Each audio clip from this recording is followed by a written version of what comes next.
चंद्र सिंह धारवे बुधवार दोपहर नगर पालिका कार्यालय पहुंचे थे। इस दौरान उन्होंने सीएमओ कक्ष में सीएमओ महेंद्र वशिष्ठ से लंबी वार्ता की, जिसकी खबर मिलने पर मीडिया कर्मी नगर पालिका कार्यालय पहुंच गए थे और डिप्टी कलेक्टर से चर्चा का प्रयास किया, पर वे किसी से चर्चा किए बगैर ही अपनी कार में सवार हो गए। हालांकि पीछे से कुछ लोग चिल्लाते भी नजर आए कि श्रीमान, मेरे आवेदन पर अब तक कार्यवाही क्यों नहीं हो रही है, लेकिन वे आवाज सुनी अनसुनी कर मौके से रवाना हो गए थे।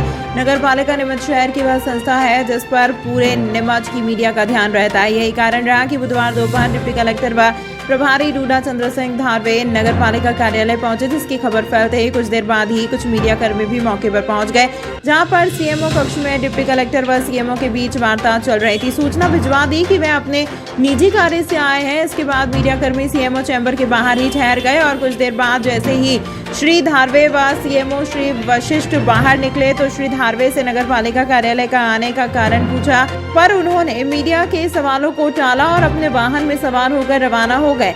उसके पीछे ही सीएमओ भी अपने वाहन से निकल गए। हालांकि विकास यादव गोलू ने भी अपनी शिकायत के बारे में जानना चाहा, पर विकास के पीछे से चिल्लाने के बाद भी उन्होंने कोई जवाब नहीं दिया। लोकेशन में आ रही थी दिक्कत। इस मामले में जब हमने डिप्टी कलेक्टर और प्रभारी रूडा श्री धारवे से चर्चा का प्रयास किया, लेकिन संपर्क नहीं हो पाया। इधर मामले में नगर पालिका सीएमओ महेंद्र वशिष्ठ का कहना था कि डिप्टी कलेक्टर को शहर की कुछ लोकेशन को लेकर दिक्कत आ रही थी, जिसके संबंध में चर्चा करने आए थे, जिसके बारे में उन्होंने मौके पर ले जाकर दिखा दिया था।